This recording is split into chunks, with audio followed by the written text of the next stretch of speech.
चलिए, चार्जेस के बारे में हमने पढ़ लिया था। अब ये जो टॉपिक है वो रजिस्ट्रेशन, चार्जेस का रजिस्ट्रेशन करना और उनका सेटिस्फेक्शन होना, कि मतलब वो किस चीज़ पे अगर आपने चार्ज किया है तो वो लॉ को सेटिस्फाई करता है या नहीं करता है।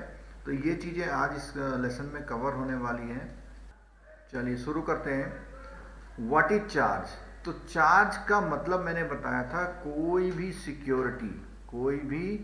सिक्योरिटी को लीगली एज पर लॉ अपने पास रखना, उस प्रोसेस को हम चार्ज कहते हैं। ठीक है। अब बोलता है charge is used to mean any form of security for debt. तो एक बात आ गई कि सिक्योरिटी तो है लेकिन फॉर डेट, कर्जे के लिए रखना, unless the word is use otherwise, यानी कोई और वर्ड यूज ना किया गया हो तो आप ये मानेंगे कि कोई भी सिक्योरिटी है वो डेट के फॉर्म में रख, डेट के अगेंस्ट में रखना, तभी उस पर जो है वो चार्ज वाला वर्ड का सीन आता है। We have seen in the earlier chapter that a banker accept different type of security to secure a loan granted to borrower। अब यहाँ पे कंपनी एक्ट की बात आ रही है। देखो यहाँ पे कंपनी एक्ट की बात आ रही है, सेक्शन 77 ऑफ कंपनी एक्ट 19। तो यहाँ पे तो कंपनी एक्ट अब आपको पता है कि कौन सा चालू हो गया है, 2013 वाला लागू हो गया है। ठीक है। तो उसमें कहा है कंपनी के बारे में बात कर रहा है।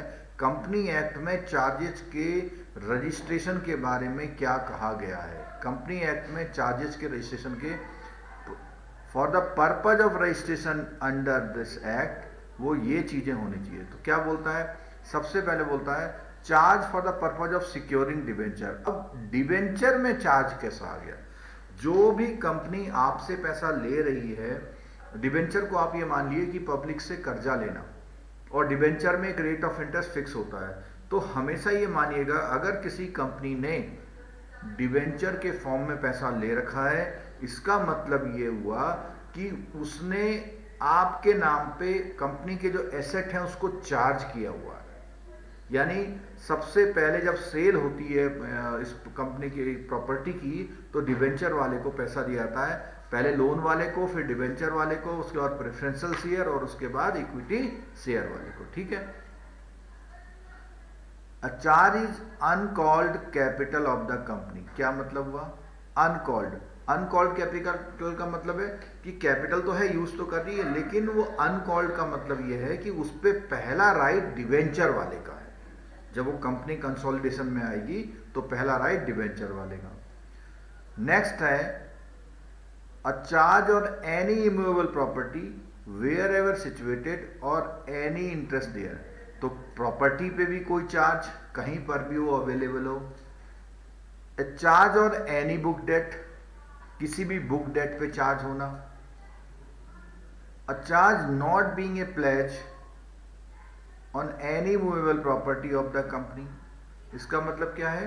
A charge not being a pledge, यानी प्लेज के अलावा कोई और चार्ज जो मूवेबल प्रॉपर्टी पे हो, जैसे हाइपोथिकेशन की बात आती है। A floating charge on the undertaking or any property of the company including stock in trade. अब फ्लोटिंग चार्ज का मतलब क्या था? स्टॉक इन ट्रेड का मतलब क्या था? इसकी पोजीशन इधर से उधर होती रहती है। ठीक। अ charge on calls made but not paid. अब ये कौन सी कॉल्स की बात हो रही है? ये पार्टली पेड शेयर की बात हो रही है। Partly paid share. तो पार्टली पेड शेयर क्या होता है? जिसमें टाइम टाइम पे कॉल आती है। ठीक है। तो कौन सी? A charge on calls made but not paid. एक कॉल डिमांड आ गई लेकिन अभी वो पेमेंट नहीं किया है, तो उस पर भी चार्ज है। A charge on a ship or any share in a ship. कोई भी जहाज पे कोई चार्ज और उस पर कोई हिस्सेदारी, उस पर कोई charge. A charge on goodwill, on A patent और ए लाइसेंस अंडर पेटेंट, और ट्रेडमार्क और कॉपीराइट और लाइसेंस।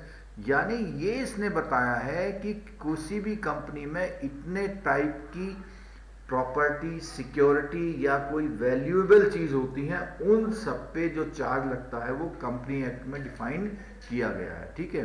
अब यहां पे देखो कंपनी एक्ट का नया वाला जिक्र आ गया है। उसमें सेक्शन 77 में वन क्लॉज ऐड हो गया है। क्या बोलता है? Provides that it shall be the duty of every company creating a charge with in और आउटसाइड इंडिया। देखो विद इन और, अब ये आपका एक क्वेश्चन है, ये आपका एग्जाम में क्वेश्चन है, अगर कंपनी चार्ज के बारे में आएगी तो वहां पे होगा विद इन इंडिया और आउटसाइड इंडिया, दो ऑप्शन देगा, तो आपको हमेशा लगेगा कि आउटसाइड इंडिया वाला गलत है।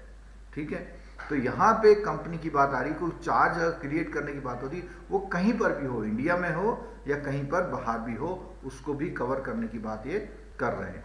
ठीक हो गया, चलिए। ऑन इट्स प्रॉपर्टी एसेट्स, यानी उसकी कंपनी के प्रॉपर्टी एसेट कहीं पर भी हो, और एनी ऑफ इट्स अंडरटेकिंग, कोई उसने जिम्मेदारी भी ले रखी हो वो भी।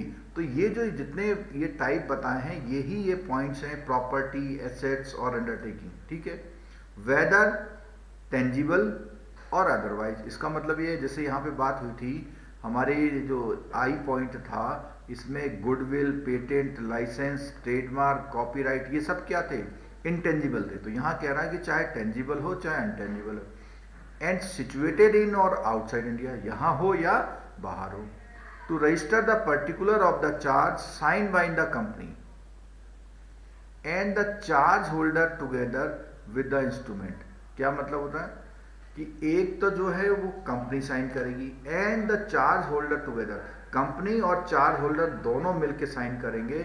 कौन? किसी इंस्ट्रूमेंट में, if any, creating such charge in such form on payment of such fees and in such a manner as may be prescribed with the registrar within the period of 30 days।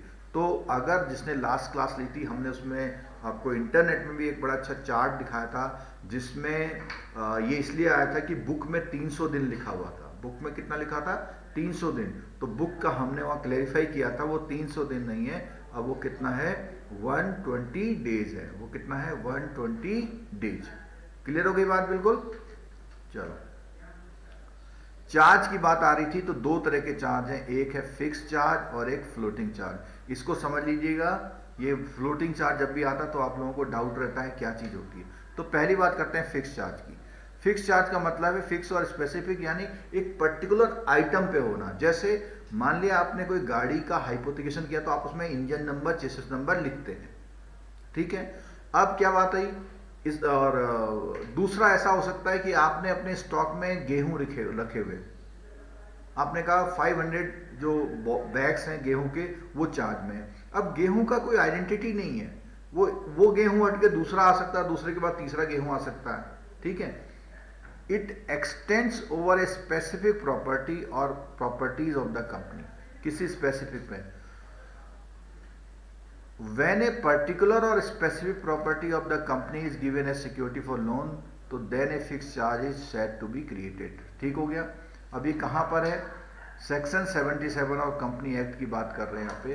Created a conformity with the provision that said act over a specific property given rights to the creditor so secured to sell set property claim proceeds of. कहने का मतलब यह है कि ऐसे मामले में जब कंपनी का कोई डेट खराब होगा, तो उस पर्टिकुलर प्रॉपर्टी को ही बेच के वो अपने डेट को रिकवर कर सकती है। और फ्लोटिंग चार्ज की जब बात करें, तो that is general and not specific, किसी पर्टिकुलर आइटम पे नहीं है, एक स्टॉक पे है। That floats over the present and future property, यानी वो जो जैसे जनरल स्टोर की दुकान है, उसके वहाँ साबुन आज ये आया बिका, कल को दूसरा आ गया, दूध लिया, सब कुछ ठीक है, of the company subject thereto. That means it does not fasten, fasten का मतलब बिल्कुल बंधा हुआ नहीं होता है, और अटैच हुआ था ना, आप जब एरोप्लेन पे जर्नी करते हैं तो फास्टन योर सीट बेल्ट बोलते हैं उसको। ठीक है, तो ना तो किसी पर्टिकुलर चीज के साथ बटा हुआ, ना अटैच है to any particular specific property. ठीक हो गया। That does not restrict the company for assigning the property subject to change to third person। तो कहता है किसी जो कंपनी को है, that does not restrict the company from assigning the property subject to charge to third person whether by way of sale of security। तो company को restrict नहीं करता उस प्रॉपर्टी को उस दौरान बेचने में, बेच लेगा लेकिन उसको स्टॉक फिर दोबारा पूरा करना पड़ेगा। That on happening an event of the contingency crystallise as fix charge. और अब देखिए कि जैसे मान लिया कोई जनरल स्टोर की शॉप थी, कंपनी थी बहुत बड़ी, बिग बाजार है मान लिया। तो बिग बाजार में क्या है, फ्लोटिंग चार्ज उन्होंने लगा रखा, यहाँ पे जो भी चीज़ आएगी जाएगी उसमें हमारा चार्ज रहेगा। अब क्या हुआ कि कंपनी बंद हो गई। अगर कंपनी बंद होगी तो बैंक फाइनेंशियल इंस्टीट्यूशन जाके उसकी लिस्ट बना लेगा। तो जो भी वो लिस्ट बनाएगा उस समय वो फ्लोटिंग चार्ज फिक्स चार्ज में कन्वर्ट हो जाएगा। फिर वहां पे एक्सचेंज का मतलब बंद हो जाएगा। जो भी वहां रखा हुआ फिर उस कंडीशन में उस चीज को लिया जाएगा। From the above it can be noted that when the charge is floating, the company may in the ordinary course of business deal with the property in any manner until the charge attaches। तो any manner का मतलब है वो सामान आ जा सकता है, दूसरा बदला जा सकता है। In other word floating charge in an equitable charge है, यानी इक्विटेबल चार्ज का मतलब होता है एक दिखावटी चार्ज बोल दो आप, इक्विटेबल, ठीक है। Which does not fasten off any specific property but covers. तो ये आपको समझ में आ गया तो एक बार यस लिख दीजिए। जो लोग सब लोग बाद में आए हैं सबको गुड मॉर्निंग। लास्ट हमारी क्लास नहीं हो पाई थी नेटवर्क की इश्यू से, मैं अवेलेबल था, आप अवेलेबल थे, लेकिन नेटवर्क अवेलेबल नहीं था, ठीक है। चलिए इतना समझ में आ गया तो बता दीजिए फिक्स चार्ज और फ्लोटिंग चार्ज। ये जो फिक्स चार्ज और फ्लोटिंग चार्ज मैंने लिख दिया, एक क्वेश्चन आपके एग्जाम में है वहां पे कल जब आप एग्जाम देने जाएंगे तो एक क्वेश्चन फिक्स चार्ज और फ्लोटिंग चार्ज के कॉन्सेप्ट से आएगा। तो यहां मैंने एक एग्जांपल दिया था, इस एग्जांपल को देख लेते हैं। When floating charge becomes the fix charge और क्रिस्टलाइज। क्रिस्टलाइज का मतलब होता है फिक्स कर देना, अब उसमें कोई बदलाव नहीं होगा। देखो जो मैंने एग्जांपल दिया था वही सेम एग्जांपल है कि जब कोई company ceases to carry a business or goes into a liquidation, the debenture holder or creditor in whose favour the charge is created intervenes by getting the receivers appointed by doing some other act which affects the power of the company to dispose the asset charge। यानी company की उस power को उसने खत्म कर दिया है कि उस सामान को छू भी पाए हो, क्योंकि वो किसी लिक्विडेटर या जो जिसने उस कंपनी को ओन कर लिया है या बैंक जिसने कब्जा लिया है वही उसको डील करेगा। A floating charge may also crystallise on the happening of the event of specific charge created on charge deed. तो वो क्या कहता है कि कई बार क्या है किसी स्पेसिफिक चार्ज डीड, नई डीड से भी हम अपने उन आइटम को फिक्स फ्लोटिंग वाले को फिक्स में कर सकते हैं।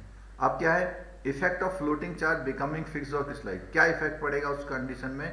तो वो कहता है कि when floating security upon all the property of asset of the company become fixed, it constitutes a charge upon all the property asset that belong to the company। अब देखो एक बात और आ गई कि जब भी कोई कंपनी में फ्लोटिंग से फिक्स चार्ज की तरफ कन्वर्ट किया जाता है तो वहां पर जो भी चीज है सब चीजों में, सारे प्रॉपर्टी, सारी एसेट्स में जिसने चार्ज क्रिएट किया था उसका राइट हो जाता है। जैसे लिक्विडेशन की बात आ रही है तो कंपनी में मालिक का फिर सब रोल खत्म हो गया, जिसने उसको पकड़ा उसके लिए स्पेसिफिक आइटम्स पे फिक्स चार्ज हो गया। It has the priority over the subsequent equitable charge, यानी उसके बाद कोई भी अगर उसमें चार्ज लगेंगे तो उससे ज्यादा प्रायोरिटी उसकी होगी जो फिक्स फ्लोटिंग से फिक्स में बना है। And over unsecured creditor and over money advance to the liquidator, यानी उसके बाद कुछ भी कोई भी इनसिक्योर्ड क्रेडिटर है या कोई लिक्विडेटर को जो मनी एडवांस किया हुआ कोई भी लोग हैं, सबसे ज्यादा जो प्रायोरिटी मिलेगी वो जो फ्लोटिंग से फिक्स चार्ज कन्वर्ट होता है उसको मिलेगी, ठीक है। अब यहां प्रोसीजर की बात आ गई कि किस तरह वो प्रोसीजर होता है।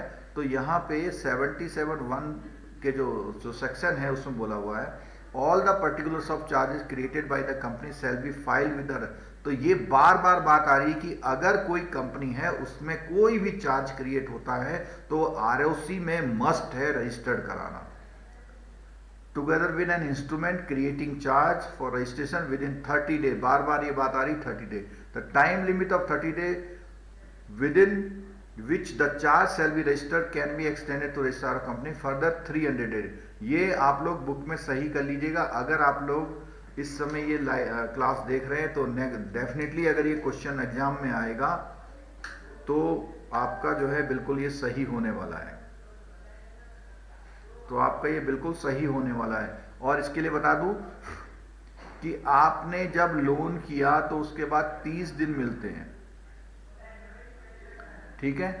30 दिन मिलते हैं, तो इस 30 दिन को और फर्दर 30 डे तक दिया जा सकता है और फर्दर 60 डे तक। तो अब जो रूल आ गया है वो 120 डेज का आ गया है। यहाँ जो ये तो 30 डे तो नॉर्मल फीस के साथ है, यहाँ पे पेनल्टी के साथ है, और यहाँ पे एड वैलोरम। एड वैलोरम का मतलब लास्ट क्लास में बताया था हमने। एड वैलोरम का मतलब कि जो भी उनके रूल्स होंगे, जितनी फीस होगी, जैसे मान लिया उन्होंने तय कर रखा है कि हर एक दिन में 10,000 रुपये ज़्यादा लगेंगे, हर एक दिन में 500 रुपये ज़्यादा लगेंगे, तो जितने दिन होंगे आप उस हिसाब से पैसा देंगे। और जो ये 30 डे वाला है, इसमें तो एक नॉर्मल पेनल्टी उन्होंने डिसाइड कर दी है। हाँ जी, ओके इन्फोटेक, यही हमने लास्ट क्लास में बताया था। ठीक है, तो जो लोग अभी ये क्लास ले रहे हैं उनका एक क्वेश्चन सही होने वाला है। बुक में जहां भी 300 डेज लिखा हुआ है वहां पे 120 दिन कर लीजिए। ठीक है, ये कौन से वाली बात कर रहे हैं? जब कोई कंपनी अपना कोई चार्ज को रजिस्टर्ड कराने जाती है, कहाँ पे रजिस्टर्ड कराने जाती है? वो कंपनी अपना चार्ज रजिस्टर्ड कराने जाती है आरओसी में, और कंपनी के लिए ये मस्ट है कि वो अपना चार्ज को रजिस्टर्ड कराए। ठीक है, चलो। It provides that for the registration of charge, the company shall file the prescribed particular for the creation, modification और satisfaction of the charges from। अब देखो एक फॉर्म है, यहाँ पे एक फॉर्म है जिसका नाम है CHG1। काहे के लिए है? पहला चार्ज क्रिएट कराने के लिए। और CHG4 काहे के लिए? सेटिस्फेक्शन ऑफ चार्जेस के लिए है। और कितनी कॉपी में दिया जाएगा? 3 कॉपी में। ठीक है, the forms are prescribed under the rules. और जो फॉर्म है वो रूल्स में मतलब पहले से डिजाइंड है, ये नहीं कि किसी फॉर्म में आपने दे दिया। ठीक, चलो लकी बख्शी जी, आपका लेट कहाँ रह गया आज?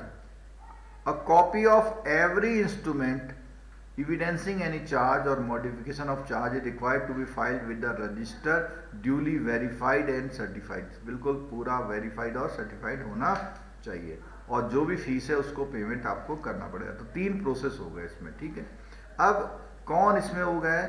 तो बोलता है government of India has introduced electronic filing of return. Government of India basically ROC के भी ऊपर सुपर बॉस होती है, क्योंकि आरओसी क्या है? एक ऑटोनोमस बॉडी है। तो उन्होंने क्या इलेक्ट्रॉनिक सिस्टम शुरू कर दिया है। This is centralise registry. आपको मैं ऐसे बता सकता हूं, जैसे आपने सुना होगा सरसाई, सुना होगा, तो सरसाई जैसा ही एक इलेक्ट्रॉनिक सिस्टम बना दिया है। तो कंपनियों को रिक्वायर्ड है file all return which they were filing the ROC earlier are required to file them with the new registry. क्या बोलता है? वो जो पहले वाले थे, बोलता है कि ROC filing with ROC earlier are required to file them in a new registry, यानी जो पुराने थे उनको भी आपको नए में करना है। Even banks and other charge holder are required to file the particular charge created under their favour in the by electronic. यानी एक तो कंपनी क्रिएट कराएगी, दूसरा क्या है? बैंकों को भी बोला हुआ है आप भी उस सेंट्रल रजिस्ट्री में इलेक्ट्रॉनिकली फाइल करके रिटर्न को, उस चार्ज को क्रिएट करा दे। This is to ensure the reduction in the delay and 1 point availability of information. अब देखो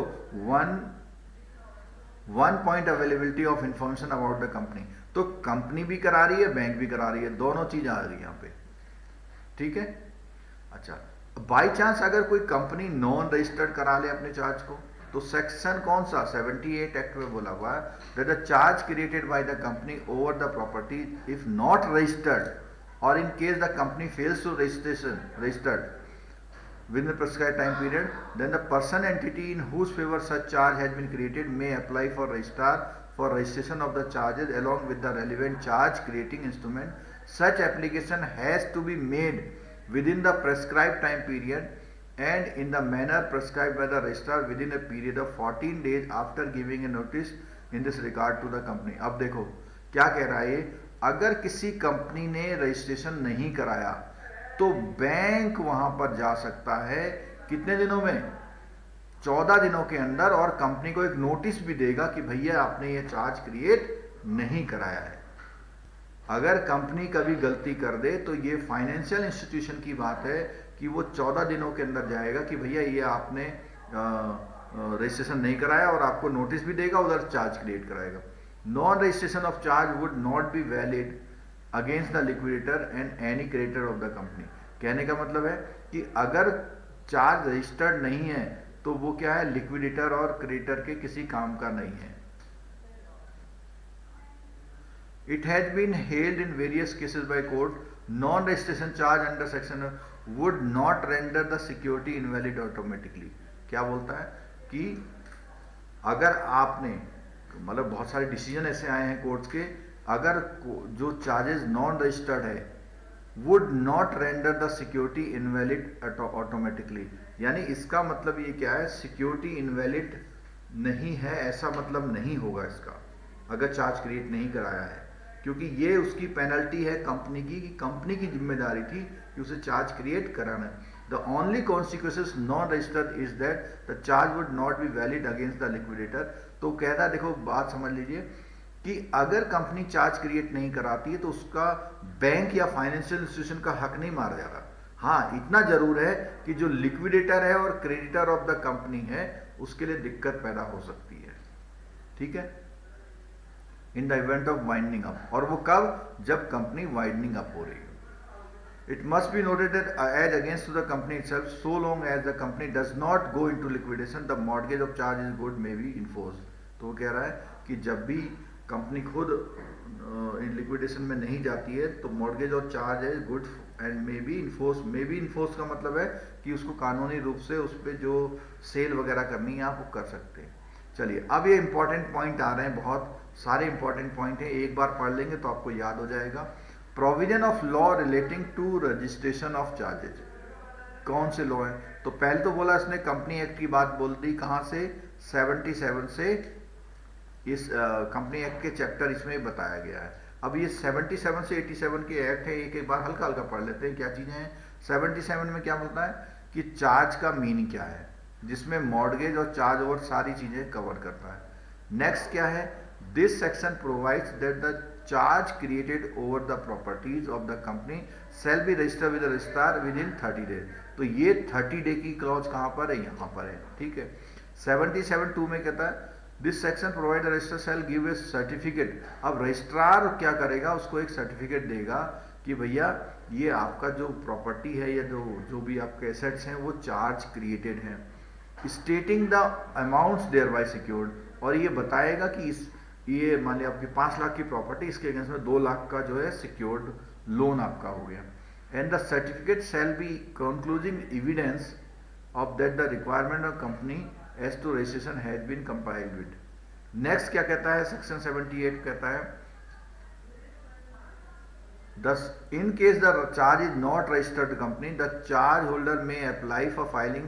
जो हमने बोलता अगर कंपनी ने अपना नहीं रजिस्टर कराया तो जो चार्ज होल्डर है यानी बैंक, वो 14 दिनों में एक कंपनी को नोटिस दे के भी करा सकता है। इसका मतलब ये हुआ कि आरओसी में रजिस्ट्रेशन कराने की जिम्मेदारी कंपनी की है, लेकिन अगर बैंक कहता है भैया चार्ज लाओ, कहता अभी नहीं कराया, कल कराएंगे, परसों कराएंगे, कभी ढीला वाली करता है, उस केस में वो बैंक या क्रेडिटर भी वहां कंपनी को नोटिस देके अपना चार्ज क्रिएट करा सकता है।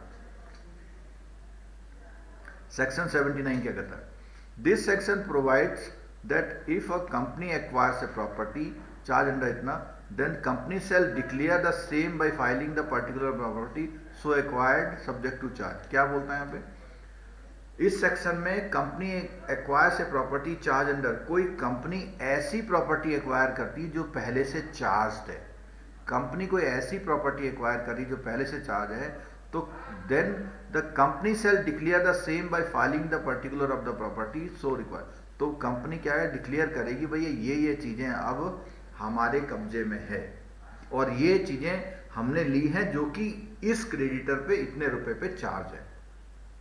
सेक्शन 80 में क्या है, the section provides that after registration of charge created any other person acquiring such property charge और any part thereof shall be deemed to have notice the charge register and shall take the property subject to the charge. क्या बोलता है यहाँ पे कि अगर charge created है और उसके बाद भी वो प्रॉपर्टी को कोई एक्वायर करता है, उसे पता है ये बैंक में गिरवी रखी हो, फिर भी एक्वायर करता है, तो वो माना जाएगा कि उसको इस बात का नोटिस है कि भैया ये जो चीज़ें हैं ये कंपनी की जो प्रॉपर्टी है वो चार्ज है और रजिस्टर्ड है। सेक्शन 81, मतलब इस पॉइंट का मतलब जो पिछला अभी 80 सेक्शन 80, इसका मतलब ये बहाना नहीं बना सकता मुझे साहब पता नहीं था, ये है मतलब इसका। यानी उसकी जिम्मेदारी है, अगर वो कंपनी से डील कर रहा है तो उसकी प्रॉपर्टी पे चार्ज है या नहीं वहां जाके पता कर ले आरओसी पे। Section 81, it is provided under section the registrar of company sell keep a register of charge containing particular और चार्ज रिक्वायर्ड। नॉर्मल सी बात है, वो उसके ऊपर पूरी डिटेल होगी।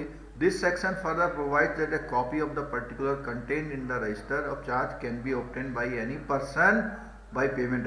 यानी अगर आपको किसी कम, जैसे ये पिछला वाला पॉइंट हमारा था कि अगर आपको पता करना है तो आपको भी रजिस्ट्रार ऑफ कंपनी से पता लग जाए, थोड़ी बहुत जो उसकी फीस होगी वो आपको देनी पड़ेगी, ठीक है।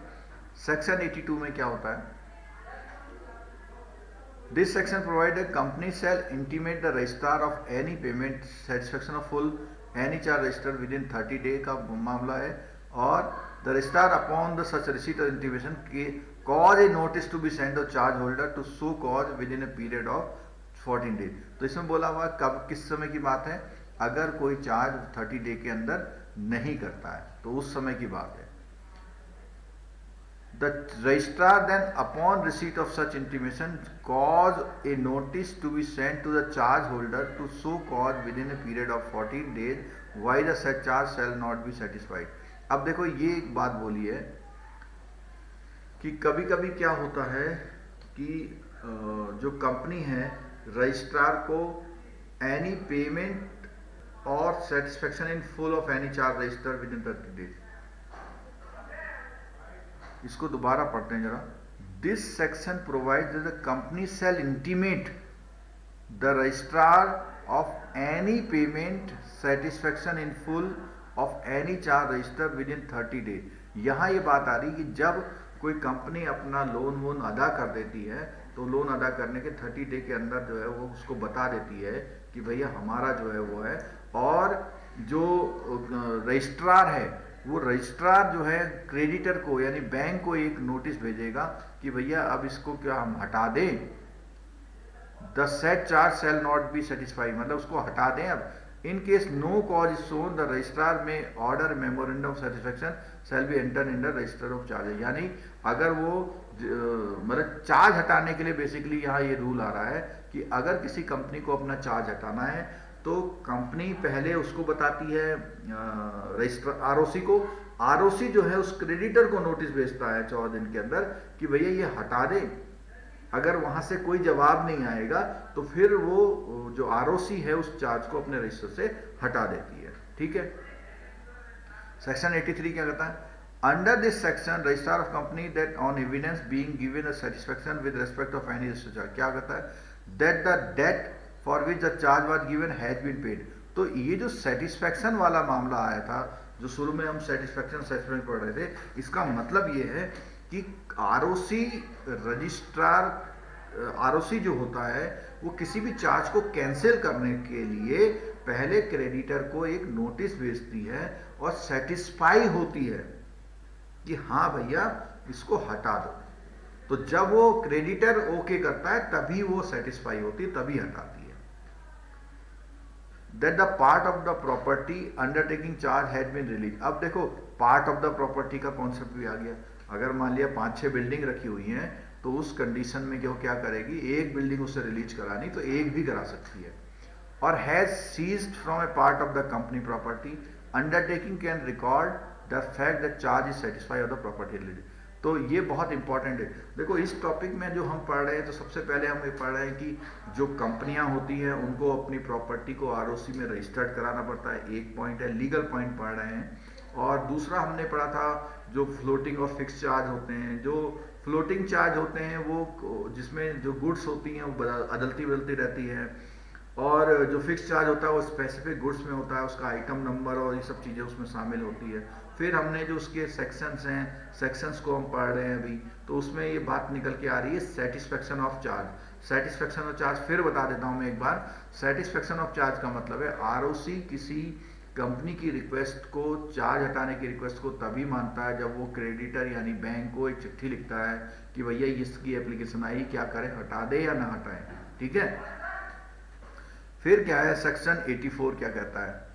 84 कहता है the section provides that in case of an order of appointment of receiver, कभी क्या होता है कोर्ट से एक उस कंपनी का कोई रिसीवर या मैनेजर अपॉइंट होता है by any person, then such person shall give a notice of such appointment और receiver in the period of 30 days such order. तो अगर मान लिया किसी कंपनी का कोई रिसीवर है तो उसे अपने रिसीवर बनने के ऑर्डर्स के 30 दिन के अंदर किसको, आरओसी को बताना पड़ेगा, भाई अब इसका मैं रिसीवर मैं हूं, अब आप इसका पैसा किसी को देंगे, मुझको देंगे। ठीक है। सेक्शन 85 का the section requires the company shell maintain registered at its registered office और रजिस्टर ऑफ चार्जेस। अब कंपनी को भी ये मेंटेन करना है कि वो एक ऐसा रजिस्टर्ड अपने उसमें अपने हेड ऑफिस में, जो registered office, sorry registered office और हेड ऑफिस में फर्क होता है, ध्यान रखिएगा। ठीक है। 86 में this section provides that contravention of any of the aforesaid provisional shall be punishable with a fine। कितना फाइन है? 1 लाख का फाइन है, और जो which may extend 10 लाख का होता है। for every officer in default shall be punishable with a, तो क्या है, एक तो उसमें पेनल्टी है कि 1 लाख का है, और जिसको 1 लाख से 10 लाख तक कर सकता है, और 6 महीने की क्या है, जेल भी इसमें शामिल होती है। ठीक है। This section provides that the central government may direct that time of filing charges may be extended upon being satisfied few condition mentioned। तो यहाँ पे क्या होता है, सेंट्रल गवर्नमेंट जो होती है कि कुछ ऐसी चीज़ें एक्सटेंड वगैरह भी कर सकती है, जो टाइमिंग है ना, टाइम फॉर फाइलिंग जो 30 दिन का है, तो जैसे सेंट्रल गवर्नमेंट को पावर थी वो 300 दिन का, उसने 120 दिन कर दिया, लेकिन किन्हीं किन्हीं मामलों में सेंट्रल गवर्नमेंट को स्पेसिफिक पावर है। I am disturbing all the members of the class, please tell me CIB class की टाइमिंग क्या है? रोहित जी कोई बात नहीं, CIB क्लास की टाइमिंग देखो, हमने बहुत सारे टॉपिक कॉमन भी ले लिए हैं CIB में, और अभी जो है जो दिवाली के समय में 3-4 क्लासेस CIB की कॉमन चलेंगे, उसके बाद रेगुलर होती रहेंगी। आप बेल आइकन जो है प्रेस कर लीजिए, आपको नोटिफिकेशंस आते रहेंगे। ठीक है। एक क्वेश्चन इसमें दिया हुआ है, charge means any form of security, debt और डिपॉजिट। इसका आप लोग आंसर दीजिए।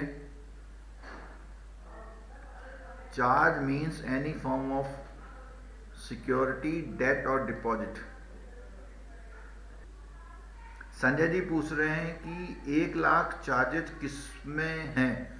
देखो ये जो पॉइंट आया था निकल के, ये पॉइंट ये है कि अगर आपने समय पर रजिस्ट्रेशन नहीं कराया और रजिस्ट्रार ऑफ कंपनी ने कोई एक्शन लेना है, तो उस कंडीशन में वो 1 लाख तक का, 1 लाख रुपए, कम से कम 1 लाख रुपए बताया कि अगर ROC में रजिस्टर नहीं कराओगे चार्ज, तो कम से कम 1 लाख रुपए, और वो 10 लाख तक जा सकता है। और उसके अलावा जो है every officer in default shall be punishable with the imprisonment of 6 months। जो भी उसमें शामिल होंगे, जो जिम्मेदार ठहराए जाएंगे, उनको 6 में वो होगा। हाँ, तो इसका जो आंसर आ रहा है आप लोगों का, किसी का B आ रहा है और किसी का D आ रहा है। देखो जो चार्ज होता है सिक्योरिटी पे तो होता ही है। Charge means any form of security, बिल्कुल ठीक है। चार्ज, मेरे पास अभी बुक नहीं है, बुक में आंसर क्या दिया है बताइए जरा। इसमें थोड़ा सा मैं डिपॉजिट वाले पॉइंट में डाउटफुल हूं। बुक में जो आंसर दिया है जरा आंसर दीजिए। बुक में D दिया हुआ है, यानी डिपॉजिट में भी होता है, तो ये आप ध्यान रख लीजिएगा। इन दोनों का तो क्लियर था, डिपॉजिट में भी चार्ज होता है। बुक में आंसर B दिया है, क्या दिया है आप लोग आंसर लिखिए, बुक में क्या आंसर दिया है। ठीक है, तो इसमें मेरे को वही डाउट हो रहा था, तो ये लोग बता रहे हैं बुक में आंसर सिक्योरिटी एंड डेट दिया हुआ। ठीक है, तो इसी में मेरे को डाउट हो रहा था, तो ये ठीक है, सिक्योरिटी और डेट में ही। डेट से मतलब आप समझे, डेट से मतलब बुक डेट। जो बुक डेट होती है वो, और सिक्योरिटी किसी भी काइंड की हो, टेंजिबल वो जो भी अपने प्रॉपर्टी हो, व्हीकल हो, मूवेबल हो, इमूवेबल हो, वो सारी चीज़ें, ठीक है। तो चलो ये ठीक हो गया। अच्छा, ये क्लास हम आज यहीं पे ख़त्म करेंगे, और शाम को 9 बजे क्लास होगी। अब मैंने लोकेशन थोड़ी चेंज करी है, मैं थोड़ा सा वहाँ से 1-2 किलोमीटर दूर आके क्लास ले रहा हूँ। मैं वहाँ पे क्लास लूँगा। एक्चुअली मैं देहरादून में नहीं हूँ, आउट ऑफ स्टेशन हूँ, तो वहाँ से भी मैं क्लास ले रहा हूँ आप लोगों के लिए। तो आज जो जो इवनिंग की क्लास होगी वो क्लास होगी, उसके लिए कोई एक्सक्यूज़ नहीं है, क्लास होगी हमारी। और 9 बजे आप लोग आएंगे। कल भी आप लोग आए थे, थोड़ा सा वो डिले हो गया था उस मामले में, ठीक है। क्लियर है? चलिए, आप लोग अपना रिवाइज वगैरह कर लीजिए, कोशिश करिए ज़्यादा से ज़्यादा पढ़ने की। कोई नहीं पढ़ पा रहा तो हमारे साथ आके पढ़ लीजिए। अगर आप हमारे साथ आके पढ़ेंगे, हमारी गारंटी आप पास हो जाएंगे। लेकिन साथ आके पढ़िए। जो शाम को टॉपिक है, बहुत इंटरेस्टिंग टॉपिक मैं शाम को लेने वाला हूँ, बहुत ही इंपॉर्टेंट। मैं थोड़ी सी उसकी हाईलाइट आपको यहाँ पर देता हूँ, मैं कौन सा टॉपिक शाम को लेने वाला हूँ। जो शाम का जो टॉपिक है वो ये है, बैंकर्स कस्टमर रिलेशनशिप। ये बहुत इंपॉर्टेंट है, सेकंड पेपर के लिए भी इंपॉर्टेंट है, फर्स्ट पेपर के लिए भी इंपॉर्टेंट है, थर्ड पेपर के लिए भी इंपॉर्टेंट है। Banker customer relationship as a banker, promotion के लिए भी। Anyone can join. टॉपिक मैंने बता दिया, banker customer relationship. Banker customer बहुत लंबा टॉपिक है, बहुत इंपॉर्टेंट टॉपिक है। आप लोग मिस मत करिएगा रात को 9 बजे।